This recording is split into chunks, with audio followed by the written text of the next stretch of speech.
জোরে বলবেন, জোরে বলবেন না। তখনই মুসা আলাইহিস সালাম বলছেন, ফাওয়াজাদা আবদান মিন ইবাদিনা আতাইনা রাহমাতান মিন ইনদিনা। তখনই মুসা নবী বলছে, যালিকা মা কুননা নাবগি ফারতাদ্দা আলা আসারিহিমা কাসাসান। ওই জায়গার খোঁজেই তো আমি বেরিয়েছিলাম, চলো ফিরে যাই, রিটার্ন, পুনরায় ওই স্থানে যেতে হবে। ফারতাদ্দা আলা, আবার ওখানে ফিরে আসলেন। তখনই বললেন, ফাওয়াজাদা আবদান মিন ইবাদিনা আতাইনা রাহমাতান মিন ইনদিনা আতাইনাহু রাহমাতান মিন ইনদিনা ওয়া আল্লামনাহু মিন লাদুন্না ইলমা। ওই জায়গার আসার পরেই দেখতে পেলেন আল্লাহ পাক তার খাস খাজানা থেকে, স্পেশাল পাওয়ার থেকে, আতাইনা রাহমাতান মিন ইনদিনা, রবের কাছ থেকে, মওলার কাছ থেকে, পরওয়ারদিগারের কাছ থেকে, খোদার কাছ থেকে, আল্লাহর খাস খাজানা থেকে, ইলমে লাদুন্নি থেকে একটা মানুষকে আমার আল্লাহ পাক ওখানে একটা ইলমে লাদুন্নির জ্ঞান দিয়েছে। ফাওয়াজাদা আবদান মিন ইবাদিনা আতাইনা রাহমাতান মিন ইনদিনা। আল্লাহর পক্ষ থেকে ইলমে লাদুন্নির একটা ইলম তাকে দেওয়া হয়েছে। তার সম্পর্কে কোরআন বলছে, ওয়া আল্লামনাহু মিন লাদুন্না ইলমা। সেই ব্যক্তিটাকে হযরতে খিজির আলাইহিস সালাতু ওয়াস সালাম, তার সাথে মুসা নবীর দেখা হয়ে গেল। জোরে বলুন সুবহানাল্লাহ। এটা 5টা আয়াতের মৌলিক কথা। আসেন এবার ব্যাখ্যা দেব। প্রথম আয়াত দিয়ে কি বুঝলেন? আগে প্রশ্ন করি, নবী বড় না ওলি বড়? জোরে বলেন, নবী বড় না ওলি বড়? তাহলে মুসা নবী একজন উলিল আজম পয়গম্বর, আর ওলিকে খিজির আলাইহিস সালাম। খিজির যে জায়গাটায় বসতেন সেই জায়গাটা সবুজ হয়ে যেত, তাই তাকে খিজির বলা হয়। তিনি ওলি, আল্লাহকে শিক্ষা দিচ্ছে। ওলি যদি নবীর কাছে আসতো এটা বড় ব্যাপার নয়, খুব ভালো করে বুঝবেন। ওলি যদি নবীর কাছে আসতো এটা বড় বিষয় নয়, বিরাট কিছু ব্যাপার নয়। কিন্তু একটা উলিল আজম পয়গম্বর, বনি ইসরাইলের সবথেকে বড় নবী মুসা কালিমুল্লাহ, যার উপরে আল্লাহ আসমানি কিতাব দিয়েছে, সেই মুসা আলাইহিস সালাম খোদ আমার আল্লাহর হুকুমে ওলির কাছে গেছে, আল্লাহর খাস খাজানা থেকে নিয়ামত প্রাপ্ত। ওয়া আল্লামনাহু মিন লাদুন্না ইলমা, আল্লাহর কাছ থেকে খাস খাজানা প্রাপ্ত, ইলম প্রাপ্ত বান্দার কাছে গিয়েছে। ইলমে লাদুন্নি প্রাপ্ত বান্দার কাছে গেছে। পৃথিবীর মানুষকে কোরআনে আল্লাহ কোট করে জানিয়ে দিয়েছে, ওলিদের দরবারে যাওয়াটা নবীদের সুন্নত।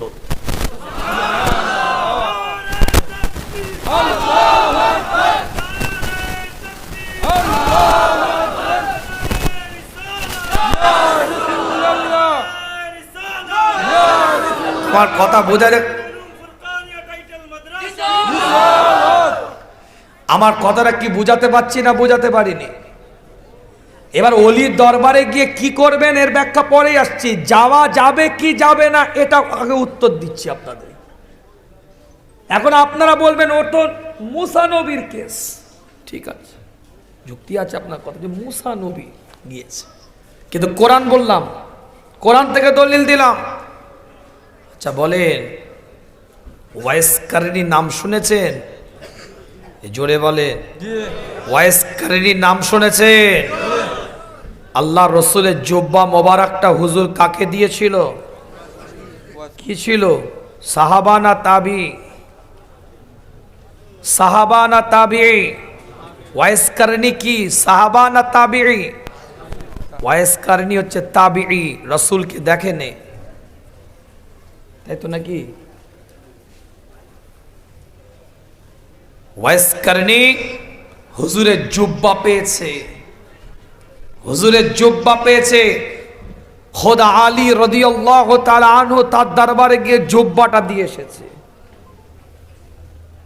একাধিক দলিল, আমি ওদিকে যাব না, সময় স্বল্পতা, আমি ছোট্ট করে বুঝিয়ে দিই। তাহলে 1 নাম্বার আয়াত আমার আলোচনার আজকের সূরা কাফের 60 নাম্বার আয়াতের দ্বারা এটা প্রমাণিত, মুসা নবী গিয়েছে কোন জায়গায়? ওলির দরবারে। ওলির দরবারে কি করতে গিয়েছে? ইলমে লাদুন্নির ইলম শেখার জন্য গিয়েছিলেন, এর দ্বারা এটা প্রমাণিত। আর আল্লাহ বললেন যে ওই জায়গায় যতক্ষণ পর্যন্ত মাজমা আল বাহরাইন, দুটো সমুদ্রের মিলন কেন্দ্র না হয়, সেখানে আমি মুসা হাঁটতে থাকব। এখানেও একটা ব্যাখ্যা, সুফিজামদের তাফসিরগুলো খুলে দেখেন, একাধিক রেওয়ায়েতের মধ্যে এসছে আল্লাহ তো যে কোনো জায়গায়, যে কোনো স্থানে, যে কোনো জায়গায় মুসা নবীর সাথে খিজর আলাইহিস সালামের দেখা করিয়ে দিতে পারতেন, কিন্তু মাজমা আল বাহরাইন, দুটো সমুদ্রের মিলন কেন্দ্রেই কেন তিনি দেখা করালেন?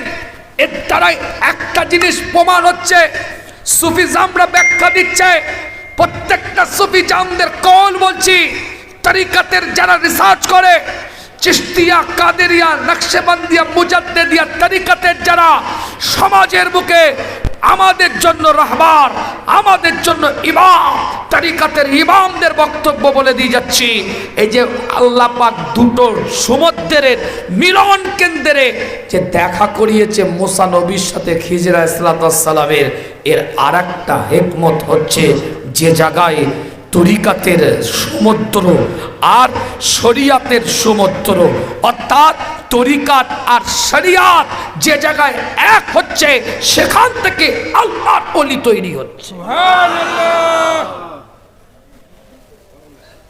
শুধু শরিয়াত নিয়ে আপনি ওলি হতে পারবেন না, আবার শুধু তরিকত নিয়ে আপনি ওলি হতে পারবেন না। এই যে মোবাইলটা ইউজ করছেন, মোবাইলে ব্যাক কভার লাগে না? লাগে না? সামনের স্ক্রিন প্রোটেক্টর লাগে না? লাগে না? এখন যদি মোবাইলটাই না থাকে, তাহলে ব্যাক কভার আর স্ক্রিন প্রোটেক্টর নিয়ে কি করবেন? ঠিক তরিকতটা এমন, যদি শরিয়াত যদি না থাকে, শরিয়াতের নীতিমালা যদি ঠিক না থাকে, উসুল যদি না ঠিক থাকে, আপনার তো তরিকত, হাকিকত, মারেফত কিছু চিনতে পারবো না। খুব ভালো করে এবার ডিপে যাব আলোচনা। তাহলে যেই জায়গায় শরিয়াত আর তরিকাত এক জায়গায় হচ্ছে, সেখান থেকে আল্লাহর ওলি তৈরি হচ্ছে। মাজমা আল বাহরাইন, জোরে বলেন সুবহানাল্লাহ। দ্বিতীয় নাম্বার 61 নাম্বার আয়াতে রান্না করা মরা, ভাজা, পাকানো মাছ জিন্দা হয়ে গেছে। কোরআন বলছে কি করে? আল্লাহ এই পরিচয়টা কেন দিলেন? যেখানে খিজির আলাইহিস সালাম ছিলেন, সেখানে রান্না করা মরা ভাজা মাছটা জিন্দা হয়ে গেছে। খিজিরকে দেখেনে, খিজির আলাইহিস সালাম পানি পড়াও দেয়নি, ফুঁকও দেয়নি, আল্লাহ এমনি জিন্দা করে দিয়েছে। এর দ্বারাই আল্লাহ আর একটা জিনিস পৃথিবীর মানুষকে জানিয়ে দিচ্ছে, যে জায়গায় আল্লাহর ওলিরা থাকে, সেখানে গেলে কিছু জিনিস জিন্দা হয়। সুবহানাল্লাহ। মরা মাছকে জিন্দা করে আল্লাহ পৃথিবীর মানুষের কাছে নিদর্শন করছে, যেখানে আল্লাহর ওলিরা থাকে, ওয়ারকাউ রাকিইনরা থাকে, ইবাদিল্লাহিস সলিহিনরা থাকে, ওয়ালিজ্জাম মুর্শিদারা থাকে, নেককার, পরেজগার, দিনদার, আল্লাহওয়ালা মানুষরা যে জায়গায় থাকে, সে জায়গায় কিছু জিনিস জিন্দা হয়। এই জিন্দা মরা মাছকে জিন্দা করে পৃথিবীর মানুষের কাছে কোরআনে কোট করে জানিয়ে দিচ্ছে, বান্দা, পৃথিবীর মানুষ যদি মরা দিলগুলো নিয়ে নেককার বান্দাদের কাছে যায়, ওই মরা দিলগুলো আল্লাহর ওলিদের সোহবতে জিন্দা। সুবহানাল্লাহ। হয়েছে না হয়নি জিন্দা? আমি ওদিকে যাব না, আমি একটা একটা করে দলিল দিয়ে যাচ্ছি, শুধু আপনাদের বুঝে যান। বুঝতে না পারলে প্রশ্ন করবেন। ভাষা বোঝা যাচ্ছে তো নাকি? এটা নেট ক্লিন বাংলা বলছি একদম। অন্য ভাষা জড়িয়ে জাড়িয়ে বলা যায়, কিন্তু দরকার নেই। আপনারা বাংলা বুঝেন যখন, আমি বাংলা বোধে বুঝাই, আর আমি বাংলা যখন বলতে পারি। হাজারো ভাষা বলিয়ে সরলভাবে মানুষকে বোঝানোর দরকার। আমি যে ভাষা জানি এটা তো বোঝানোর দরকার নেই মানুষকে। আমার কথা, আপনার এসছেন বুঝতে, আমি এসছি বুঝাতে। যেটাই আপনি বুঝবেন সেটাই আমাকে বোঝাতে হবে। আমার কথা অসুবিধা হচ্ছে নাকি আপনাদের? তাহলে এক নাম্বার, নবীকে ওলির দরবারে আল্লাহ নিয়ে গেলেন। দ্বিতীয় নাম্বার, মরা জিনিসকে জিন্দা করে আল্লাহ জানিয়ে দিলেন পৃথিবীর মানুষকে যে ওলিদের দরবারে গেলে কিছু জিনিস জিন্দা হয়। সে জিন্দা কি হয়? অন্তরে যে মরা কলবগুলো ওলিদের সোহবতে বসে বসে তাদের চেহারা থেকে জিকির আজগার মুরাক্কাবা মুশাহিদা তাসকিয়ায় নফস করে শরিয়াতের পাবন্দী হয়ে তরিকাতের সবকাদি নিয়ে জীবনটাকে সুন্নাত ভিত্তিক তৈরি করে এক একটা কলম আল্লাহ জারি করে দেয়। সুবহানাল্লাহ, কত সুন্দর। আমরা সবাই জানি, আমি আসহাবে কাফ, সূরা কাফের উপরে আলোচনা করছি। আমরা জানি আসহাবে কাফের একটা কুকুর ছিল। কুকুর ছিল না? অনেক বড় ইবারত, আমি ওদিকে আয়াতে যাব না, এদিকে আয়াত পড়ে আছে, ব্যাখ্যা দিতে হবে। তো 7টা যুবক ছেলে যখন নির্জনে গিয়ে ইবাদত করবে, একগ্রতা, রবকে ডাকবে, কনসেন্ট্রেশন তৈরি করার জন্য, তৎকালীন যুগেও বাদশার পক্ষ থেকে, তৎকালীন যুগে শাসকের পক্ষ থেকে রায় হলো অবাধে আল্লাহকে স্মরণ করা যাবে না, একত্ববাদে জিকির করা যাবে না। এই 7টা যুবক ছেলে নুকিয়ে গেল গুহাতে। নুকিয়ে যাওয়ার জন্য যাচ্ছিল, একটা কিতমির নামক কুকুর পিছনে পিছনে যাচ্ছিল। হ্যাঁ, কোরআন বলছি, কোনো চটি কেতাবের গল্প বলে। আল্লাহ নবী, আল্লাহ রাসূল সাহাবে کرام হুজুরদের সাথে আলাপ আলোচনা করে, সাহাবে کرام হুজুরদের সাথে কথাবার্তা বলতে থাকে। আল্লাহ নবী মুহাম্মদুর রাসূলুল্লাহ সাল্লাল্লাহু আলাইহি ওয়াসাল্লামের উপরে এক একটা কোরআনের আয়াতকে আল্লাহ পাক নাযিল করে দিতে থাকে।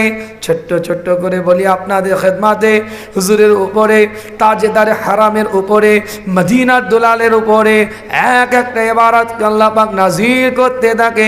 ছোট্ট করে বলে দিয়ে যায়, কিতাবের রিওয়ায়াতের মধ্যে পাওয়া যায় আসহাবের 7টা সাহাবে কাফের 7টা যুবক ছেলের সাথে কিতমির নামক কুকুরটা যখন পিছনে পিছনে হেঁটে হেঁটে যাচ্ছে, আসহাবে কাফের 7টা যুবক ছেলে বলতে থাকে, তুই তো ভুগবি, তুই তো আওয়াজ করবি। তাড়িয়ে দিচ্ছে তাকে যে নির্জনে আমরা ইবাদত করব, নির্জনে আল্লাহকে ডাকবো, নির্জনে আমরা উপাসনা করব, নির্জনে আমরা বান্দেগি করব, নির্জনে আমরা খোদাকে ডাকবো, নির্জনে আমরা মাওলাকে ডাকবো, একগ্রতা তৈরি করব, কনসেন্ট্রেশন তৈরি করব, রবের জিকিরের মাধ্যম দিয়ে জীবনটাকে তৈরি করব। তাই গুহার দিকে আগিয়ে যাচ্ছিল, কিন্তু কুকুরটাও পিছনে পিছনে যাচ্ছিল। কুকুরও তাদের সঙ্গী হতে চেয়েছিল। কিতমির নামক কুকুরটাকে তারা তাড়িয়ে দিচ্ছিল, হাঁটিয়ে দিচ্ছিল। কুকুর আল্লাহর দিকে লক্ষ্য করে বলে, আল্লাহ আমার জবানটা খুলে দাও, আমি একটু তাদের সাথে কথা বলতে চাই। আল্লাহ দোয়াটাকে কবুল করলেন। কিতমির নামক কুকুরটা আর ওই জবানটাকে আমার আল্লাহ খুলে দিলেন। জোরে বলে কুকুরটা আল্লাহর ওলিদের দিকে তাকিয়ে বলে, আমিও আপনাদের সাথে থাকতে চাই। তাফসীর, আমিও আপনাদের সোহবতে থাকতে চাই। আল্লাহর ওলিরা কুকুরের দিকে লক্ষ্য করে বলতে থাকে, তুই তো আওয়াজ করবি, তুই তো চিৎকার দিবি, তোর তো চরিত্র ভোকা, চিৎকার করা তোর চরিত্র। সঙ্গে সঙ্গে রবের দিকে তাকিয়ে কুকুর আওয়াজ দিয়ে বলতে থাকে, আল্লাহ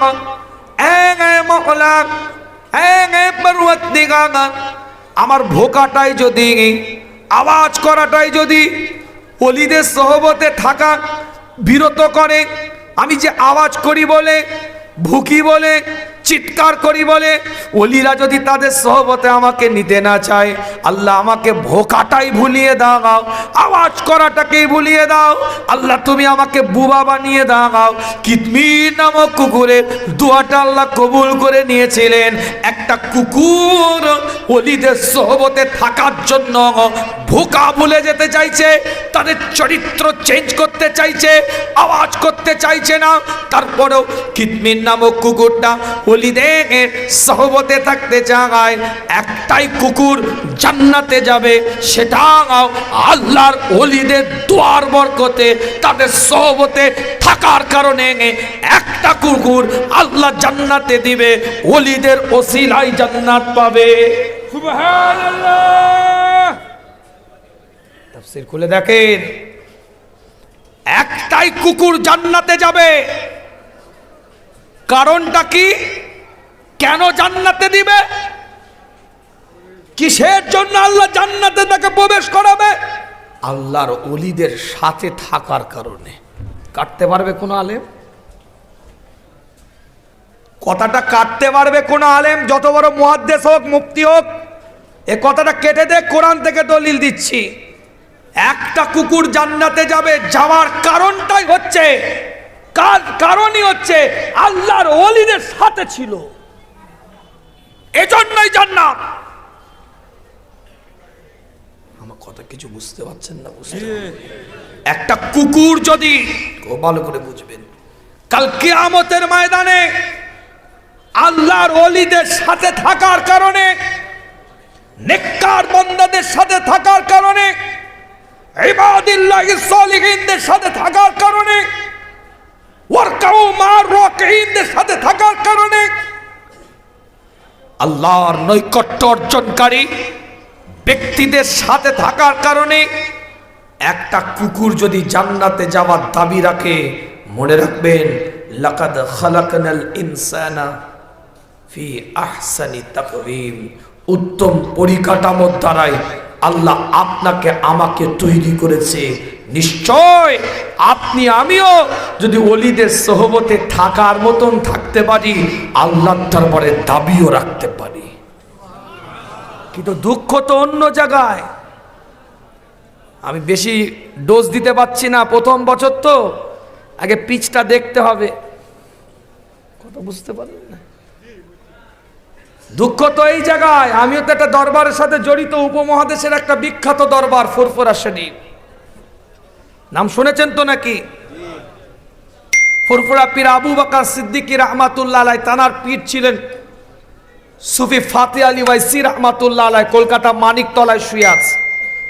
তানার পীর হচ্ছে নূর মোহাম্মদ নিজামপুরী রাহমাতুল্লাহ আলাইহি, এই আপনাদের এখানে চট্টগ্রামে পাশে শুয়ে আছে।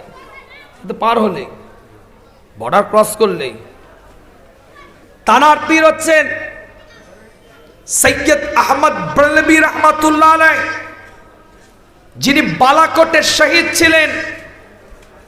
ইতিহাস সাক্ষী দিচ্ছে 1757 খ্রিস্টাব্দে এই ভারতবর্ষকে ব্রিটিশরা শাসন করেছে। সেই সময় থেকে 190 বছর ব্রিটিশ শাসিত ভারতবর্ষ, পরাধীনতার জীবন, গণতন্ত্র নাই, স্বাধীনতা নাই, নিজের মাতৃভূমিতে শ্রমিকের মতন থাকতে হয়েছে। 190 বছর ব্রিটিশ শাসিত ভারতবর্ষে ব্রিটিশদের বিরুদ্ধে যদি কেউ কথা বলে, কোনো স্কুল পড়ুয়া ছেলে নয়, কোনো কলেজ পড়ুয়া ছেলে নয়, কোনো ইউনিভার্সিটি পড়ুয়া ছেলে নয়, কোনো ডাক্তার, ব্যারিস্টার, উকিল নয়, সর্বপ্রথম এই ভারতবর্ষকে স্বাধীনতার পিছনে, ব্রিটিশদের বেড়াজাল থেকে স্বাধীন করার জন্য, স্বাধীনতার তাগিদে পরাধীনতার জীবনকে থেকে বেঁচে থাকার জন্য যিনি প্রতিবাদ করেছিলেন, সর্বপ্রথম বালাকোটের বুকে শহীদ হয়েছেন, তিনি হচ্ছেন সৈয়দ আহমদ ব্রেলভী রাহমাতুল্লাহ আলাইহি। তার পাশে যারা ছিল, কোনো কলেজ পড়া, ইউনিভার্সিটি পড়ুয়া কোনো সন্তান ছেলে নয়, অ্যাডভোকেট কলেজের আপনার কি বলে প্রফেসর নয়, একদল টুপিওয়ালা, দাড়িওয়ালা, জুব্বাওয়ালা, পাগড়িওয়ালা, আজকানওয়ালা, আলখাল্লাওয়ালা, নামাজি, পরেজগার, মাদ্রাসা ছাত্র, তারাই সর্বপ্রথম ব্রিটিশদের বিরুদ্ধে লড়াই করেছে। ইতিহাস খুলে দেখে।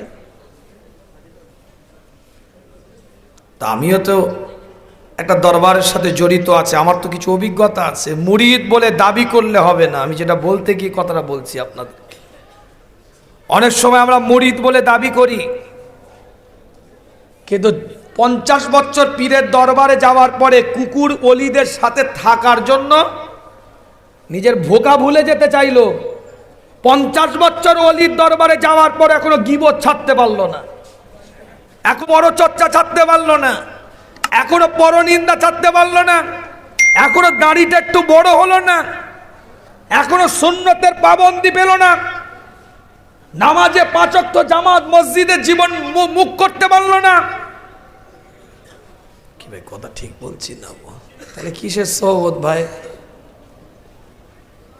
নীতিমালা তৈরি করেন। আমি আলোচনা বিস্তারিত জায়গায় যেতে পারছি না, খুব সংক্ষেপের মধ্যে কথাগুলো বলছি আপনাদেরকে একটু। তাহলে আমার আলোচনায় বুঝেন, এবার মূল পয়েন্টে আসি। এবার তাহলে অলিদের দরবারে যাওয়া ইবাদত। আসেন একটা ছোট করি আলোচনাটাকে। অলিদের সোহবতে যাওয়া ইবাদত। যাদের থেকে শিক্ষা নিয়েছি, কোরআন শিক্ষা আমাদেরকে দিয়েছে। দ্বিতীয় নাম্বার, অলিদের দরবারে গেলে মুর্দা কালগুলো জিন্দা হয়, পরচর্চা মুক্ত, পরনিন্দা মুক্ত, গীবত মুক্ত, হিংসা মুক্ত, লোভ মুক্ত একটা সফটওয়্যার ডাউনলোড করা যায়। তৃতীয় নাম্বার, আর একটা সব থেকে বড় বিষয়, আল্লাহর অলিদের সোহবতে গেলে ইলমে লাদুন্নির ফায়েজ পাওয়া যায়। ইলমে লাদুন্নির ফায়েজের আলোচনা করতে গেলে বহু দলিল আদিল্লা আনতে হবে, আমি ওদিকে যাব না। সংক্ষেপ শুধু একটা কথা বলে দিই আপনাদের খেদমতে। সূরাতুল হাদীদ কোরআন শরীফ আমার আল্লাহ পাক জানিয়ে দিচ্ছে 57 নম্বর সূরার 12 নম্বর আয়াতের মধ্যে, কাল কিয়ামতের ময়দানে, কাল হাসরের ময়দানে আমার রাসূল দাঁড়িয়ে থাকবে, হুজুরের সামনে সব চিত্রটা আল্লাহ এনে দেবে।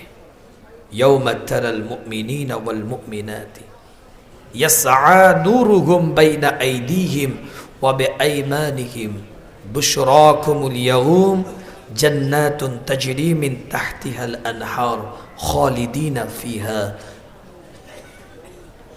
যালিকা হুয়াল ফাওজুল আযীম। আল্লাহ নবী, আল্লাহ রাসূল, সাহাবা ইকরাম হুজুরদের সাথে আলাপ আলোচনা করে।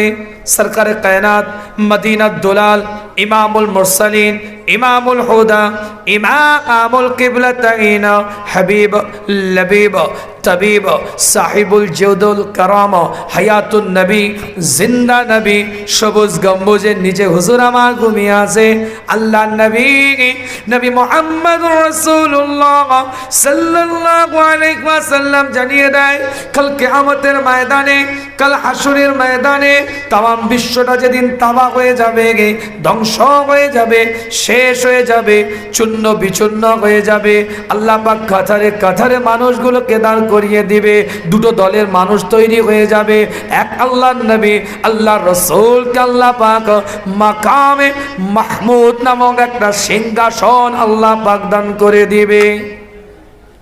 জোরে বলবেন। আল্লাহ নিজেই কোরআনের মধ্যে বলছে, ওয়াদ-দুহা والليل إذا سجى ما ودعك ربك وما قلى وللآخرة خير لك من الأولى ولسوف يعطيك ربك فترضى।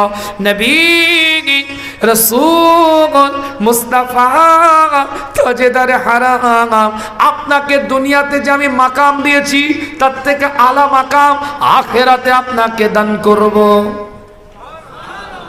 খুব সংক্ষেপ বোঝাবার জন্য বলি, এই 5টা সারাংশ আয়াত, একটা আয়াত দিয়ে একটু বুঝিয়ে দিই ছোট্ট ছোট্ট করে বোঝানোর জন্য, যেহেতু সময় স্বল্পতা। একটা আয়াত তেলাওয়াত করেছি। ওলিদের দরবারে যাওয়ার ফজিলাতটা কি, ওলিদের সোহবতে যাওয়ার ফজিলাতটা কি, ওলিদের কাছে গিয়ে আপনি নিয়ামতটা পাবেন কি করে, ইলমে লাদুন্নি ফায়েজটা কিভাবে পাবেন, ইলমে লাদুন্নি জীবনটা কিভাবে আপনাকে ফয়েজ দিয়ে আফতা করতে পারবেন, জীবনটাকে কিভাবে গঠন করতে পারবেন, নীতিমালাটাকে কিভাবে তৈরি করতে পারবেন। যখন জীবনটা তৈরি আপনি করে ফেলবেন। আল্লাহ ওলিদের সোহবতে বসে আল্লাহর ওলিদের সাথে থেকে আল্লাহর ওলিদের জীবন চরিত্রটাকে নবী সুন্নাত তরিকা অনুযায়ী যেমন তারা বানিয়েছে ওই রকম যখন আপনি জীবনটাকে বানিয়ে নিতে পারবেন, আল্লাহ আপনাকে বকশিশ হিসাবে কি দিবে, নিয়ামত হিসাবে কি দিবে, মর্যাদা হিসাবে কি দিবে, সেটাই একটু বলতে চাই। কাল কিয়ামতের ময়দানে, কাল হাসরের ময়দানে আল্লাহর পক্ষ থেকে জানিয়ে দেওয়া হয়, ইয়াউমা তারাল মুমিনিনা ওয়াল মুমিনাতু, আল্লাহর তরফ থেকে জানিয়ে দেওয়া হয় মুমিন আর মুমিনাতদেরকে একটা দলে বিভক্ত করা হবে। আল্লাহ আর নবী, আল্লাহ আর রাসূল সেটা দেখতে থাকবে। মুমিন মুমিনাতদেরকে আল্লাহ পাক জানিয়ে দিবে, ইয়াসআনুরুহুম বাইনা আইদিহিম ওয়া বিআইমানিহিম, আল্লাহর পক্ষ থেকে তাদেরকে দুটো নূর, দুটো আলো, দুটো জ্যোতি দেওয়া হবে। একটা নূর তাদের সামনের দিকে চমকাবে আর একটা নূর তাদের ডান দিকে চমকাতে থাকবে। এই দুটো নূর, দুটো আলো, দুটো জ্যোতি তাদের চমকাতে থাকবে। আল্লাহ জানিয়ে দেয় এই দুটো নূর আলো নিয়ে তারা দৌড়াবে, তাদের পরিবারের কাছে যাবে। শুধু দৌড়ে যাবে এটা নয়, রবের পক্ষ থেকে সুসংবাদ পেয়ে যাবে।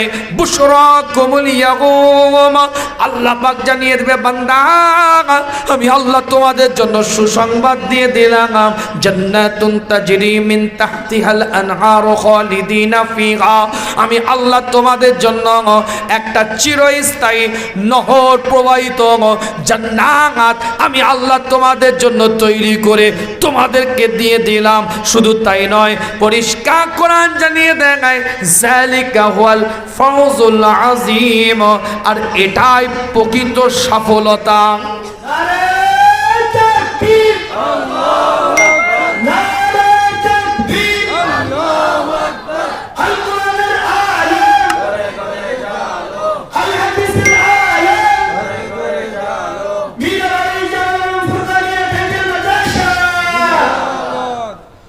খুব ভালো করে বুঝবেন, টাকা আছে, বাড়ি আছে, অর্থ আছে, সম্পদ আছে, ব্যাংক ব্যালেন্স আছে, সুন্দরী বউ আছে, 3টে ছেলে, 3জন চাকরিজীবী, 4টে জামাই, 4টে ব্যবসাদার, ক্ষমতা আছে, পাওয়ার আছে, আধিপত্য আছে, স্ট্যাটাস আছে, লোকবল আছে, জনবল আছে, অর্থবল আছে, সম্পদের বল আছে, না, আপনার এটা প্রকৃত সফলতা নয়। আল্লাহ কোরআনের মধ্যে বলছে প্রকৃত সফলতা কি, প্রকৃত সাকসেসনেস কি, প্রকৃত উত্তীর্ণ কি, যালিকা ওয়াল ফাউজুল আযীম, যেদিন তোমার হাতে দুটো আলো থাকবে, নূর থাকবে, জ্যোতি থাকবে, তোমার জন্য আল্লাহ চিরস্থায়ী জান্নাত বরাদ্দ করে দিবে। রবের পক্ষ থেকে ফয়সালা হয়ে যাবে তুমি জান্নাতি, তুমি জান্নাতি, তুমি জান্নাতি। সেই দিনটা তোমার জন্য প্রকৃত সফলতার দিন। আর সেই সার্টিফিকেটটা পেতে গেলে ভালো মানুষদের কাছে যেতে হবে, ভালো মানুষদের সোহবতে বসতে হবে। এতগুলো কথার মধ্যে এটাই বলতে চাইছি আপনাদেরকে। অন্য আয়াত খুলে দেখেন, সূরাতুল আহজাব খুলে দেখেন, 33 নম্বর সূরার 70 নম্বর আয়াতের মধ্যে আল্লাহ বলছেন, ইয়া আইয়ুহাল্লাযীনা আমানুত্তাকুল্লাহ ওয়া কুলু কাওলান সাদীদা, হে ঈমানদারেরা তোমরা আল্লাহকে ভয় করো, অকুলু কাওলান সাদীদা, সত্য কথা বলো, সত্য কথাটা সমাজের বুকে প্রতিষ্ঠিত করো। ক্ষমতা আছে, পাওয়ার আছে, আধিপত্য আছে, লোকবল আছে, জনবল আছে, সম্পদের বল আছে, ব্যাকিং আছে পিছন দিক থেকে। আপনি আমি জানি এটা অপরাধ তার, তারপরেও চোখে দেখেও না দেখার ভান করছি, যেহেতু ওখানে ও কথা বলতে গেলে মুশকিল আছে। ইসলাম প্রকৃত মুমিনের খাতায় নামটা লিখবে না। অকুলু কাওলান সাদীদা, সত্য কথা বলতে হবে। অন্য আয়াতের মধ্যে আল্লাহ বলছে, ইয়া আইয়ুহাল্লাযীনা আমানুত্তাকুল্লাহ হাক্কা তুকাতিহি ওয়া লা তামুতুন্না ইল্লা ওয়া আনতুম মুসলিমুন, এই ঈমানদাররা তোরা আল্লাহকে ভয় কর, আল্লাহকে ভয় কর। ওয়া লা তামুতুন্না ইল্লা ওয়া আনতুম মুসলিমুন, যতক্ষণ মুসলমান না হস ততক্ষণ মৃত্যুবরণ করিস না। এই যে আল্লাহর ভয় ডর শিখবেন কোথা থেকে? এর ইউনিভার্সিটি হচ্ছে আল্লাহর ওলিদের দরবার। সেখানে গিয়ে আল্লাহর ভয় ডরটা কি এটা আপনার কলিজার মধ্যে তৈরি হবে। অন্য আয়াতের মধ্যে সূরাতুল আহজাবের মধ্যে আল্লাহ বলছেন ৭১ নম্বর আয়াতে, সূরাতুল মুলকেও আল্লাহ বলেছেন ৬৭ নম্বর সূরা ১২ নম্বর আয়াতের মধ্যে আল্লাহ বলছেন ইন্নাল্লাহ, যে ব্যক্তি যে নিশ্চয় যারা আমাকে না দেখে ভয় করলো লাহুম মাগফিরাতুন ওয়া আজরুন কাবীর, আমি আল্লাহ তাদেরকে ক্ষমা করে দিলাম এবং আমি আল্লাহ উত্তম প্রতিদান দিয়ে দিলাম। জোরে বলে সূরাতুল আহজাবের ৭১ নম্বর আয়াতে আল্লাহ বলছেন পরিষ্কার করে, ইউসলিহ লাকুম আমালাকুম ওয়া ইয়াগফিরু লাকুম যুনুবাকুম ওয়া মান ইউতিইল্লাহ ওয়া রাসূলহু ফাকাদ ফাযা ফাওজান আযীমা। টাকা আছে, পয়সা আছে, অর্থ আছে, সম্পদ আছে, ব্যাংক ব্যালেন্স আছে না, এটা সাকসেসের মানদণ্ড নয়। সাকসেসের মানদণ্ড হচ্ছে আল্লাহ এবং আল্লাহর রাসূলের ইত্তেবা করতে হবে। এই সফটওয়্যারটা যদি ডাউনলোড করতে পারেন আল্লাহ পাক কবুল করে দিবে। ফাকাদ ফাযা ফাওজান আযীমা, আল্লাহ নিয়ামতের দ্বারাই পরিপূর্ণ করে মর্যাদা ওয়ালা মার্তাবা ওয়ালা বানিয়ে দিবে। জোরে বলে সুবহানাল্লাহ। আলোচনা বাড়াবো না, সময় সীমিতর দিকে, কেন ১ ঘন্টা আমার টাইম, সেদিক থেকে খুবই আপনার দুর্বল সময়, নাজুক সময় এসে গিয়েছি। মূল বক্তব্য আমার যেটা সেটা এটাই, ৫টা আয়াত দিয়ে বুঝিয়েছি আল্লাহর ওলিদের সোহবতে যেতে হবে, নেককার বান্দাদের সোহবতে আসতে হবে। তার সাথে সাথে আল্লাহর ওলিরা কি দেয় আমাদেরকে? আল্লাহর ভয় দেখায়, আল্লাহর ভয় তৈরি করায় অন্তরে, সত্য কথা বলতে সহযোগিতা করায় এবং আল্লাহ আল্লাহ রসুলের ইত্তেবা শিখিয়ে পৃথিবীর মধ্যে সাকসেস মানুষ হিসাবে সমাজের মধ্যে তুলে ধরে। আল্লাহ কবুল করেন, সকলে বলেন আমিন। এই প্রতিষ্ঠান এখানে আছে, আপনারা খুশি না বেজার? জোরে বলেন খুশি না বেজার? আজকে ৩৯ জন, কজন? ৩৯টা ছেলে খতমে বুখারীর অনুষ্ঠানে বুখারী শরীফ শেষ করবে আজকে। ৩৯টা ছেলে, ৩৯টা ছেলে অত সহজ নয়। বুকের মধ্যে কুতুবুস সিত্তা, সিয়াসিত্তা যেটাকে বলে, 6টা কেতাব যে নিজে কন্ট্রোলে নিয়েছে, পড়াশোনার মধ্যে নিয়ে এসেছে, শেষ করেছে। আজকে দাওরাতুল হাদিস তার শেষ হবে, হাদিসের দাওরা তার শেষ হবে, তাদের শেষ হবে। তাদের জন্য দোয়া করবেন। মীরাবাড়ি জামিউল উলুম ফুরকানিয়া টাইটেল মাদ্রাসার মানুষ আল্লাহ পাক কবুল করেন। আপনার এই সংলগ্ন এলাকার মানুষ, এই প্রতিষ্ঠানের ছাত্ররা আছে, দায়িত্বশীল ব্যক্তিরা আছে, বিশেষ করে আসাতেজা ইকরাম যারা আলহামদুলিল্লাহ অক্লান্ত পরিশ্রম করে এতদিন ধরে এই কাজগুলো করে এসে ছেলেগুলোকে বুকের মধ্যে, সিনার মধ্যে রসুলের হাদিসগুলোকে নিয়েছেন। এখানে বুঝতে হবে সহিহ বুখারী যে খতম করে, আসলে এটা ভাববেন না যে সহিহ বুখারীর ওই শেষ হাদিসটা দর্শ দিয়ে দেয়, সহিহ বুখারী খতম হয়ে গেল। শুধু সহিহ বুখারী খতম হলো না, আরও 5টা কেতাব কিন্তু ধারাবাহিক সে খতম করেছে। কুতুবুস সিত্তা খতম করে দাওরাতুল হাদিস হয়েছে সে। আল্লাহ আমাদের সকলকে কবুল করেন, সকলে বলেন আমিন। আলোচনা আমি বাড়াবো না, মূল বিষয়টা একটু তুলে ধরি।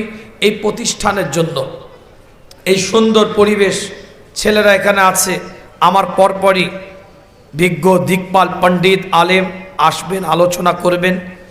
তো এই প্রতিষ্ঠানের জন্য এমন কেউ একজন আছেন যে একটু হাতটা তুলে বলতে পারবেন যে হুজুর আমি প্রতিষ্ঠানের জন্য 10,000 টাকা দেব? কেউ আছেন?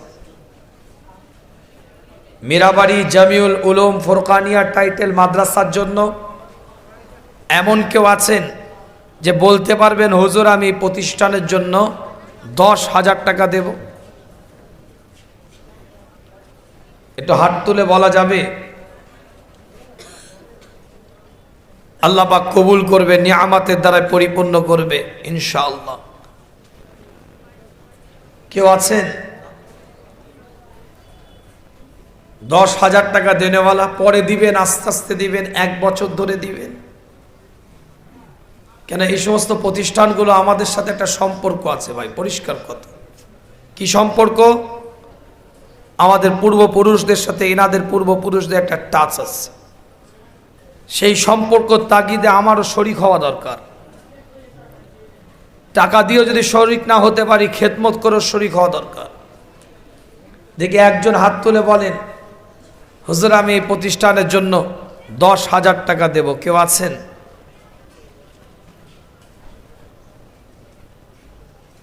কেউ নাই? একজন মানুষ একটু হাত তোলেন। আচ্ছা 5,000 টাকা দেনেওয়ালা কেউ আছেন? 5,000? কি নাম? জি, হাজি আলহাজ মঈনুদ্দিন সাহেব। আলহাজ মঈনুদ্দিন সাহেব 5,000 টাকা। একটু তাকবীর দেন, নারায়ে তাকবীর। আলহাজ মঈনুদ্দিন সাহেব জোরে বলেন জিন্দাবাদ, জোরে বলেন জিন্দাবাদ, নারায়ে তাকবীর। আলহাজ মঈনুদ্দিন সাহেব জোরে বলেন মারহাবা, নারায়ে তাকবীর। আল্লাহ তাআলার মনের আশাকে পূরণ কর। আল্লাহ তোমার নবীর ঘরের জন্য, হুজুরে পাক সাল্লাল্লাহু আলাইহি ওয়াসাল্লামের ঘরের জন্য অর্থ দিয়ে, সম্পদ দিয়ে যে নিয়তে দিয়েছে, হালাল রুজিতে বরকত দেন। ময় মুরব্বী যারা অন্ধকার কবরে, কবরগুলোকে নূর আলা নূর বানিয়ে দেন। যারা কবরবাসী হয়ে গেছে, কবরগুলোকে জান্নাতের টুকরা, জান্নাতের বাগান, জান্নাতের বিছানা লাপ্তি বিছিয়ে দেন। জান্নাত থেকে হাওয়া আসতে তাকে সুব্যবস্থা করে দেন। আর কেউ আছেন? 5,000 টাকা। ওটাউটি করবেন না, অনুরোধ করছি আপনাদেরকে, ওটাউটি করবেন না। পরিবেশটাকে ধরে রাখেন। বেশি রাতের তো জালসা, আপনার বসে আছেন কষ্ট করে, ওটাউটি নয়। আমার পরে ওলামা হাজরাতরা আসছে, এত দূর দারাজ থেকে আসেন, একটু তো তাদের কথাবার্তা শুনতে হবে। আমার কথা নাই, ছেড়ে দেন। বড় বড় বিজ্ঞ বিদ্বান দিকপাল পণ্ডিত মানুষ, তাদের কথাগুলো শুনেন। হেলালুদ্দিন আহমেদ নগদ, হেলালুদ্দিন আহমেদ নগদ 5,000 টাকা দিয়েছে। তাকবীর দেন, নারায়ে তাকবীর।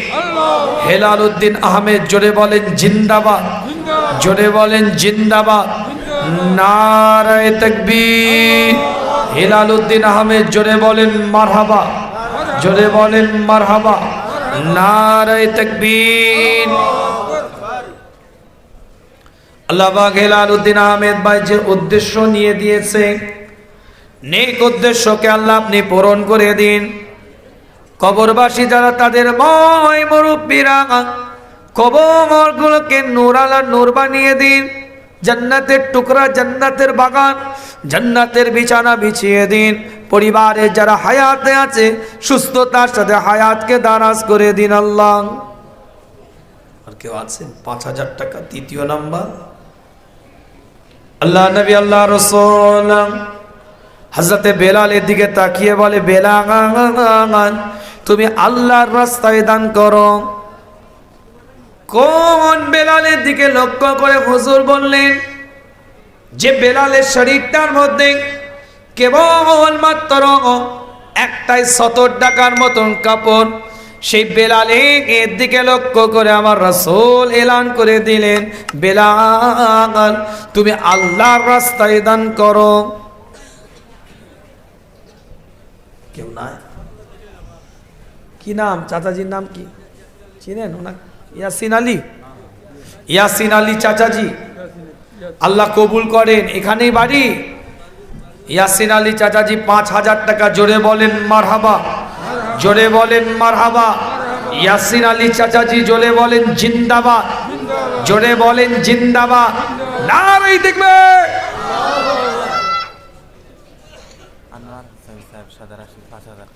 আনোয়ার হোসেন সাহেব, গ্রামের নাম সাদারশি। আনোয়ার হোসেন সাহেব সাদারশি বাড়ি। 5,000 টাকা। নারায়ে তাকবীর, নারায়ে তাকবীর। আনোয়ার হোসেন সাহেব জোরে বলেন জিন্দাবাদ, জোরে বলেন জিন্দাবাদ, নারায়ে তাকবীর। আর কেউ নাই? 5,000 করে। ওটাউটি করবেন না। আমার পরে উলামা হাজরাত আসবে, আলোচনা করবে ইনশাল্লাহ। কেউ উটাউটি করে পরিবেশ নষ্ট করবেন না। আল্লাহ পাক কবুল করেন। সকলে বলেন আমিন। কই একজন আর একজন হাত তোলা যাবে না? 5,000 টাকা দেনেওয়ালা আর একজন হাত তোলা যাবে না? হাজি আশরাফ আলী সাহেব রাতাবাড়ি। আশব আলী। আশরাফ আশব আলী। আশব আলী রাতাবাড়ি। আমাদের এখানে বোর্ডিং হুজুর যিনি আছে উনির বাবা। বোর্ডিং হুজুর যিনি আছেন ওনার আব্বাজান আশব আলী। বাড়ি? বাড়ি রাতাবাড়ি। রাতাবাড়ি। রাতাবাড়ি 5,000 টাকা দিবে। জোরে বলেন মারহাবা। নারায়ে তাকবীর, নারায়ে তাকবীর। আল্লাহ পাক যে উদ্দেশ্য নিয়ে দিয়েছেন এই উদ্দেশ্যকে পূরণ করেন, শরিয়াত মোতাবেক তার পরিবারকে চলার তৌফিক এনায়েত করেন। মই মুরব্বী যারা অন্ধকার কবরে, কবরগুলোকে নূর আলা নূর বানিয়ে দেন। জান্নাতের টুকরা, জান্নাতের বাগান, জান্নাতের বিছানা আল্লাহ আপনি বিছিয়ে দেন। আর কেউ আছে 5,000 করে? আর কেউ আছে? 5,000 টাকা দাঁড়িয়ে সালাতুস সালাম পাঠ করবো। আবেগ, দরদ, ভালোবাসা আমাদের থাকবে। মনে রাখবেন, একটা ছোট্ট কথা বলি, রসুলের সামনে দাঁড়িয়ে আপনাদের সাথে আপনাদের খেদমতে একটা কথা শেয়ার করি। একদিকে প্যালেস্তাইন আর একদিকে ইসরায়েল চলছে আজকে যে পরিস্থিতি, মনে রাখবেন আল্লাহর দরবারে আমাদের দোয়া ছাওয়ার কিছু করার নেই। দোয়া করবেন তাদের জন্য। কি অবস্থা! হিটলার যখন 60 লক্ষ ইহুদিকে মেরেছিল, 2.5 মিনিটের একটা ভিডিও 2.5 মাস আগে ফেসবুকে ভাইরাল হয়েছিল। জার্মানির বুকে হিটলার 60 লক্ষ ইহুদিকে মারার পরে বলেছিল, আমি কিছু স্যাম্পেল রেখে যাচ্ছি। আমি কেন 60 লক্ষ ইহুদিকে মেরেছি এর প্রমাণ এই স্যাম্পেলরাই দিবে। এরা যে কি জাত, এরা যে কেমন আচরণ, এদের কিছু স্যাম্পেল তাই রেখে গেলাম। 60 লক্ষ ইহুদিকে হিটলার মেরেছিল। পৃথিবীর কোনো দেশ, পৃথিবীর কোনো রাজ্য, পৃথিবীর কোনো মহাদেশ, পৃথিবীর কোনো রাষ্ট্রনায়ক, পৃথিবীর কোনো রাষ্ট্রপতি, পৃথিবীর কোনো প্রধানমন্ত্রী তাদেরকে থাকতে আশ্রয় কেন্দ্র দেয়নি। একমাত্র 1940 সালে সর্বপ্রথম মুসলমান তাদেরকে থাকার জন্য আশ্রয় দিয়েছিল। মনে রাখবেন, আমরা প্যালেস্তাইনের পক্ষে নয়। হুজুর কি বলছেন আপনি? তাহলে কার পক্ষে? আমরা মাজলুমদের পক্ষে। প্যালেস্তাইনে যারা মার খাচ্ছে, আঘাত খাচ্ছে, আঘাতপ্রাপ্ত হচ্ছে কচি কচি শিশুরা, তারা মাজলুম, তারা মাজলুম। আমরা মণিপুরে খ্রিস্টানদের পক্ষে কথা বলেছিলাম। কেন? মণিপুরে খ্রিস্টানরা মাজলুম ছিল। যেখানে মাজলুম মানুষ দেখবো আমরা, সেখানে তার জন্য পক্ষে কথা বলবো। হামাস টেররিস্ট নয়, হামাস জঙ্গি নয়, হামাস সন্ত্রাস নয়। ভারতবর্ষকে স্বাধীনতার পিছনে যেমন যারা দেশের জন্য, স্বাধীনতার জন্য জান দিয়েছে, রক্ত দিয়েছে, তাদেরকে আমরা ফ্রিডম ফাইটার বলে আজও পর্যন্ত স্যালুট করি। গত 26শে জানুয়ারি প্রজাতন্ত্র দিবস চলে গেল। গেট অফ ইন্ডিয়া, দিল্লির বুকে ইন্ডিয়া গেটে আজও পর্যন্ত স্বর্ণ অক্ষরে চকচকে ঝকঝকে দেখতে পাওয়া যাচ্ছে 92,300 জন ফ্রিডম ফাইটার, স্বাধীনতা সংগ্রামীর নাম লেখা আছে। তাদের মধ্যে বুক ঠুকে বলে যাচ্ছি আজকে আপনাদের কাছে 62,395টা মুসলমানের বাচ্চার নাম লেখা আছে। ইতিহাস সাক্ষ্য দিচ্ছে, যুগ যুগ ধরে যারা দেশের স্বার্থে কথা বলেছে, মানুষের স্বার্থে কথা বলেছে, মাতৃভূমিকে বাঁচাবার তাগিদে কথা বলেছে, জন্মভূমির গণতন্ত্র ফেরাবার তাগিদে কথা বলেছে, তাদেরকে দেশের মানুষ ফ্রিডম ফাইটার, স্বাধীনতা সংগ্রামী বলেছে। হামাস কোনো জঙ্গি নয়, তারা তাদের দেশকে বাঁচাবার তাগিদে লড়াই করছে। তারা তাদের দেশের ফ্রিডম ফাইটার, তারা তাদের দেশের স্বাধীনতা সংগ্রামী। মসজিদুল আকসা আমাদের আশ্রয় দেওয়া হয়েছিল। স্পষ্ট কথা বলে দিয়ে যাচ্ছি আপনাদেরকে। দুঃখ তো এই জায়গায় যে ইসরায়েলি পণ্যদ্রব্য আমরা বয়কট করেছি। অনেকে থামস আপ খাই না, কোল্ড ড্রিঙ্কস খাই না, সাবান ব্যবহার করি না, শ্যাম্পু, ফেস ওয়াশ, ক্রিম, আরো অনেক কিছু কসমেটিক্স বহু কিছু আমরা বয়কট করেছি, ঠিক আছে, ভালো জিনিস বয়কট করুন, অবশ্যই এটা আমাদের ইমানের জায়গা থেকে আমাদেরকে তাকিদ দিয়েছে, আমরা বয়কট করেছি, কিন্তু সলিউশন এভাবে হয় না। 57টা মুসলিম দেশ কি নাকে তেল দিয়ে ঘুমোচ্ছে? 57টা মুসলিম দেশ যদি একটা জায়গায় দাঁড়িয়ে বলতো তাদের কোনো মাল আমরা নেব না, আমাদের কোনো মাল তাদেরকে দেব না, এক্সপোর্ট ইম্পোর্ট আমদানি রপ্তানি টোটালটাই বন্ধ, তবেই তাদের শেয়ার বাজারে ধস নামতো। এরা কাবার ইমামকে দিয়ে দোয়া চাওয়ায়, এরা কাবার ইমামকে দিয়ে সৌদি বাদশাহ ইসরায়েলের দালাল, এরা কাবার ইমামকে দিয়ে দোয়া চাওয়ায় আর টেবিলের তলায় গিয়ে ইসরায়েলের পা চাটে।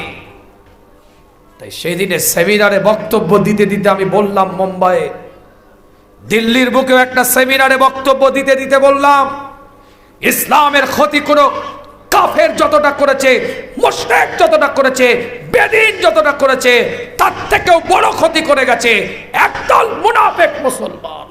এরা জাতির দুশমন, এরা সমাজের দুশমন।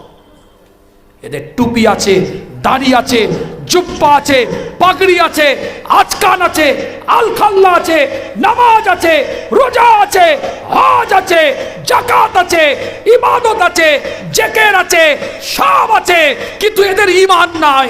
এরা ঈমান নাই, এদের ঈমান নাই, কেন এরা জাতির সাথে গাদ্দারি করে যাচ্ছে। ওপেন ফতোয়া দিয়ে গেলাম অন রেকর্ড, যারা জাতির সাথে গাদ্দারি করছে তাদের ঈমান নাই। आग लगी कैसे घर के चिराग से। একটা গাছ একটা কুরুলের দিকে তাকিয়ে বলছে, এই কুরুল, তোর বাবার ক্ষমতা ছিল না আমাকে কাটার। একটা গাছ একটা কুরুলের দিকে তাকিয়ে বলছে, এই কুরুল, তোর বাবার ক্ষমতা ছিল না আমাকে কাটার, যদি আমার স্বজাতি তোর পাশে গিয়ে না দাঁড়াতো। কি ভাই কথা বুঝতে পারছেন? স্টিলের হয় না, লোহার হয় না, কুরুল বুঝতে পেরেছেন তো নাকি? কি বলে? কুরুলই বলে তো। কেন এক দেশের গালি আর এক দেশের বুলি, তখন গোলমাল হয়ে যাবে।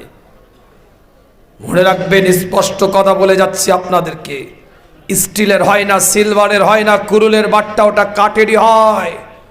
মুসলমানকে একটা পশম হিলাবার ক্ষমতা কোনো কাফের মুশরিকে বেদিনে ছিল না, যদি একদল মুনাফিক মুসলমান তাদের পাশে গিয়ে না দাঁড়াতো।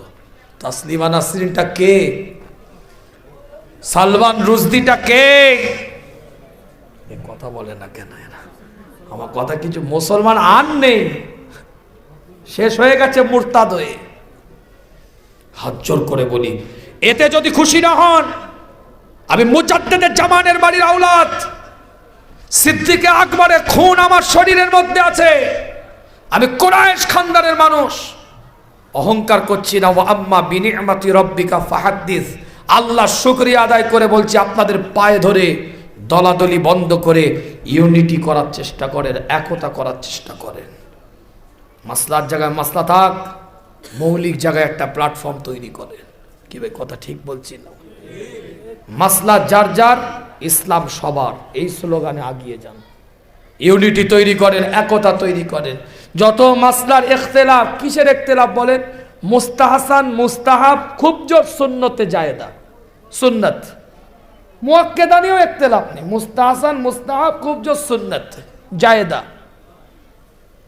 আপনাকে যেটা ভালো লাগে আপনি করুন, আর একজনকে যেটা ভালো লাগে তাকে করতে দিন, এটাই ইসলামের সৌন্দর্য। ফতোয়াবাজি করে সমাজ নষ্ট করবেন না। কি ভাই কথা ঠিক বললাম না ভুল বললাম? আল্লাহ পাক সকলকে কবুল করেন, সকলে বলেন আমিন। ইউনিটি আনেন, একতা আনেন। বলে হুজুর, ইসরায়েলের জন্য এখানে চেঁচিয়ে কি হবে? একটা আপনার ব্যাং যখন নমরুদের আগুনে ইব্রাহিম আলাইহিসসালাম গালে করে 1 ফোঁটা পানি ঢেলে দিয়েছে, 1 ফোঁটা পানি, আল্লাহ ব্যাঙের দিকে তাকিয়ে বলছে, এই ব্যাং, কেন পানি দিলি? তুই তো ভালো মতন জানিস তোর ওই পানিতে আগুন নিমবে না, কেন দিলি? শোনেন, আল্লাহ তুমিও নেবাবার পক্ষে, আমি যে তোমার পক্ষে, এটা প্রমাণ করতে হবে তো। আমি জানি আমার 1 ফোঁটা গালের পানিতে নমরুদের আগুন নিমবে না, কিন্তু আমি যে হকের পক্ষে, এটা প্রমাণ করার জন্য ওই 1 ফোঁটা ব্যাং হয়ে গালের পানি নিয়ে ওই জায়গায় দিয়েছি। 4000 ব্যাঙের প্রজাতিকে আল্লাহ মারা নিষেধ করে দিলেন, আর ওই আগুনে গিয়ে গিরগিটে একটু ফুঁক দিয়েছে, আল্লাহ ওকে মারা সওয়াবের কাজ করে দিলেন। কেন? ওর ফুঁকে আগুন বাড়েনি, কিন্তু ও যে নমরুদের পক্ষে ওটা প্রমাণ করেছে, আগুন বাড়াবার পক্ষে নমরুদ আর গিরগিটিও বাড়াবার পক্ষে। আপনার ইমানের জায়গা থেকে আপনাকে ডিসাইড করতে হবে আপনি কোন দিকে, কোন পক্ষে। আপনার পক্ষে থাকা না থাকা, তার উপকার হোক আর না হোক, আপনার ইমানের জায়গা থেকে হকের পক্ষে কিনা, এই জায়গায় আপনাকে আমাকে প্রশ্ন করে, নিজের বিবেককে প্রশ্ন করে বিবেচনা করতে হবে। দাঁড় করিয়ে দুটো কথা বললাম, রাগ করলেন নাকি? কষ্ট পেলেন? এটা আমার দাবি আছে না নাই? এই প্রতিষ্ঠানের উপর আমার দাবি আছে না নাই? এই তো ভাইকে বলছিলাম, এই বাড়ি আমার, এই প্রতিষ্ঠান, এই ঘর, এই দরবারের প্রতি আমার দাবি থাকবে। কারণ আমার পূর্বপুরুষের সাথে রক্তের সম্পর্ক নয়, আত্মীয়তারও সম্পর্ক নয়, এই কলবের সম্পর্ক জড়িয়ে আছে। এই কলবের সম্পর্ক জড়িয়ে আছে, এটা অস্বীকার করা কোনো জায়গা নাই। এই দরবারের প্রতিষ্ঠাতা পীর আমার দাদাজান হুজুর কেবলা সরাসরি এজাজত প্রাপ্ত খলিফা। আল্লাহ পাক কবুল করেন, সকলে বলেন আমিন। গুনাহগারের দাবি থাকবে, দরবারের প্রতি যেমন দাবি থাকবে, আপনাদের দরবারের মানুষ আপনারা, আপনাদের প্রতি আমার দাবি থাকবে। হাত জোর করে বলি, জীবন তৈরি করি, আসেন, আল্লাহ কবুল করেন। অনেক কথা বলেছি, আমাকে ভুল ত্রুটি থাকলে আমাকে মাফ করবেন, ক্ষমা করবেন, কষ্ট পেলে, ব্যথা পেলে মাফ করবেন, ক্ষমা করবেন। আল্লাহ আমাদের সকলকে সহি বুঝদান করেন। আবেগ, দরদ, ভালোবাসা নিয়ে রসুলের শানে সালাতুস সালাম। ইয়া নবী সালাম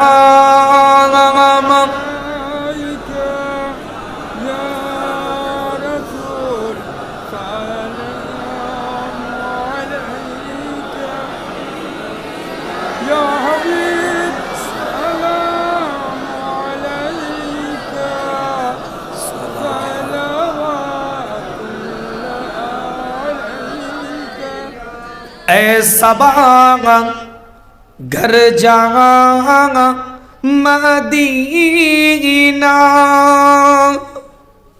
तू नबी जी से एक कहना, आपका एक नाम लेगे आपसे यो कह रहा था, या नबी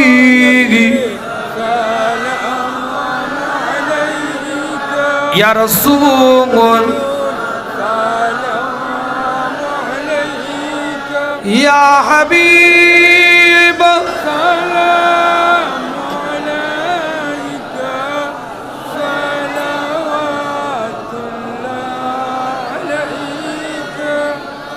আমার নবী আসিলেন মক্কায়,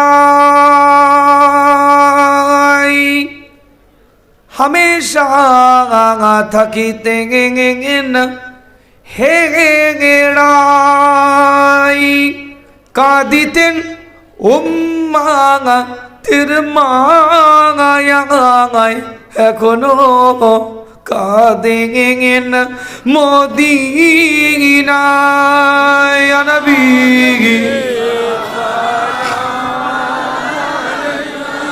ইয়া রাসূল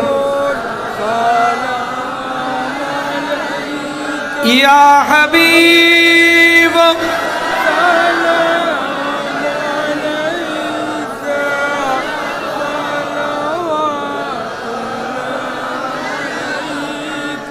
আপনার নাম কোরআনের পাতায়,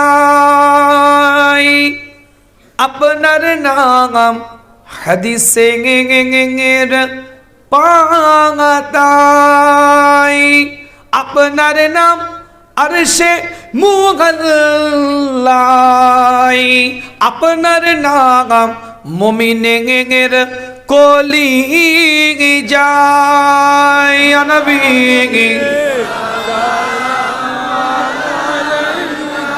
ইয়া রাসূল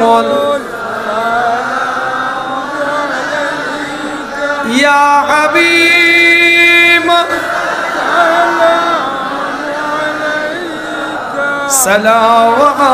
সালাওয়াতুল্লাহ। সকলে বসেন। বালাগাল উলা বিকামালিহি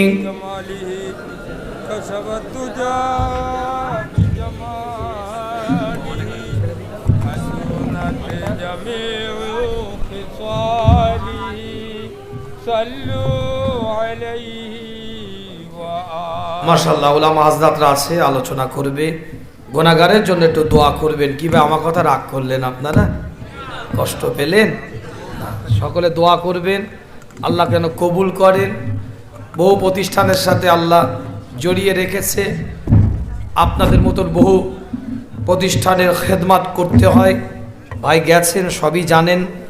আল্লাহ আমাদের সকলকে কবুল করেন, সুন্দরভাবে যেন দিনই খেদমত করার আল্লাহ তৌফিক এনায়েত করেন। সকলে বলেন আমিন। আর আমি দাওয়াত দিলাম, আপনারাও যাবেন দরবারে ফুরফুরা শরীফ। আপনাদের পূর্বপুরুষের সাথে সব সম্পর্ক ছিল, আবার নতুন করে ইনশাল্লাহ সম্পর্ক হবে। কথা ঠিক না? ঠিক। এখান থেকে গুয়াহাটি ট্রেন যাবেন, গুয়াহাটি থেকে ট্রেনে যেতে পারবেন না, এখান থেকে ডাইরেক্ট যায়। ও তা মাশাল্লাহ, ট্রেনে যাবেন। হাওড়া শিয়ালদা থেকে 1 ঘন্টার রাস্তা, 1 ঘন্টা। আর প্লেন তো আছে, 45 মিনিট লাগবে প্লেনে এয়ারপোর্ট থেকে। আমি দাওয়াত দিলাম, সবাই টিম করে দল করে যাবেন, দেখে আসবেন। আল্লাহ আমাদের সকলকে কবুল করেন। সকলে বলেন আমিন। আমাদের শিরক মুক্ত, বেদাত মুক্ত ঈমান তৈরি করতে হবে। রাজি আছি ইনশাআল্লাহ? পীর মাশায়েখ ওলিয়া উলিয়া দরবেশ কুতুব আবদালদের দরবারে যাব, তাদের সোহবত আফতা হতে যাব। চাইবো কার কাছে? চাইবো কার কাছে? বলবো কাকে? ডাকবো কাকে? তাদের ওসিলা দিয়ে আল্লাহর কাছে চাইবো। রাজি আছি ইনশাআল্লাহ? আমরা জায়রিন হিসাবে মাজারে যাব, জায়রিন হিসাবে, জায়রিন হিসাবে ফয়েজ আফতা হতে যাব। সব কিছু ক্ষমতার মালিক হচ্ছে আল্লাহ। আকীদার জায়গায় মজবুতি আনেন। কেন পীর মাশায়েখ এই সমস্ত ইসলাম লোগো ব্যবহার করে এক শ্রেণীর মানুষ দিন বিরোধী, ইসলাম বিরোধী কাজ করে বসে আছে। বাপ ভালো পীর সাহেব ছিল, বাপ মরে গেছে, ছেলে কিছুই জানে না, ছেলে তার জায়গায় বসে শরিয়াত বিরোধী কাজ শুরু করে দিয়েছে। বাপ ঠিক ছিল, তো বাপ মার গায়া বেটা পীর বান গায়া। কথা বুঝতে পেরেছেন? এখন যদি বাপ যদি পীর থাকে, ছেলে যদি যোগ্যতা থাকে, অবশ্যই পীর হবে। যোগ্যতা না থাকলে তো পীর বলা যাবে না। কথা ঠিক না বলবো? আবার এক শ্রেণীর মানুষ ঢালাও পীর মুরিদির বিরোধিতা করে, এটাও ঠিক না। যারা পীর নামটা শুনলে যেন তাদের গায়ে চুলকানি হয়। শায়েখ মানে যা অর্থ দিবে আপনার গুগলে সার্চ করে দেখেন, আর পীর মানেও একই অর্থ দিবে। তো শায়েখ লেখা বৈধ হয়ে গেল, পীর লেখা না জায়েজ কেন হবে? তাহলে আল্লাহ পাক সকলকে কবুল করেন। এসব আলোচনা অনেক ডিটেলস ব্যাপার, আমি ওদিকে যাব না। মূল কথা হচ্ছে জীবনের ধারা তৈরি করেন, যাদের মাধ্যমে দিন, শরিয়াত, ইসলাম, কোরআন, সুন্নাহ, রসুলের আদর্শ, নবীর তরিকা সঠিক থাকবে। তাদের সোহবতে গিয়ে তাদের অ্যাজ এ রিলিজিয়াস টিচার, ধর্মীয় শিক্ষক হিসাবে আমরা তাদের কাছ থেকে শিখবো, জানবো, সোহবতে যাব। রাজি আছি ইনশাল্লাহ? কিন্তু ইবাদত আল্লাহর, ইবাদত আল্লাহর, ইতাআত রাসূলের ইবাদত আল্লাহর, পীর মুরিদের ইবাদত আল্লাহর, ইক্তেদা ইমামের ইবাদত আল্লাহর। আল্লাহ পাক কবুল করেন। ছোট্ট করে একটু দোয়া করে দিই, আল্লাহুম্মা আমিন। আল্লাহ এই প্রতিষ্ঠানকে আল্লাহ আপনি কবুল করেন। এতগুলো মানুষ অর্থ সম্পদ দিয়েছেন, আল্লাহ যারা যেভাবে সহযোগিতা করেছে, হালাল রুজিতে আল্লাহ আপনি বরকত দেন। তাদের মনের আশাকে আল্লাহ আপনি পূরণ করুন। দিনের জন্য, শরিয়াতের জন্য, কোরআনের জন্য তাদের পরিবারকে আল্লাহ আপনি কবুল করে দেন। আল্লাহ আমরা যারা হাত তুলেছি, অনেকে বাফারা, মাহারা, আত্মীয় স্বজন, পাড়া প্রতিবেশী, ময় মুরব্বী, তাদেরকে ওই মাহফিলের সওয়াব তাদের জন্য নাজাতের একটা করে ওসিলা বানিয়ে দেন। আজকে যে সমস্ত তালিবুল ইলম, যে সমস্ত ছাত্ররা খতমে বুখারী, 39 জন ছাত্র প্রায় দস্তরাবন্দি হবে, পাগড়ি নেবে, আল্লাহ সিয়াসিত্তা, কুতুবুস সিত্তার কিতাব সমাপ্ত করবে। আল্লাহ তাদের সকলকে সঠিকভাবে নিজের জীবনকে পরিচালিত করার তৌফিক এনায়েত করেন। যারা দায়িত্বশীল আসাতেজা ইকরাম, ওস্তাদ হুজুররা, যারা বিশেষ করে আমাদের ডক্টর সাহেব খুব দায়িত্ববান একজন ব্যক্তিত্ব, তাদের সকলকে শরীরকে সুস্থ রেখে এই রকম প্রতি বছরে সুন্দর সুন্দর সমাজের বুকে যোগ্য ব্যক্তিদের উপহার দেওয়ার তৌফিক আল্লাহ ইনায়েত করেন। আল্লাহ মাহফিলকে কবুল করেন।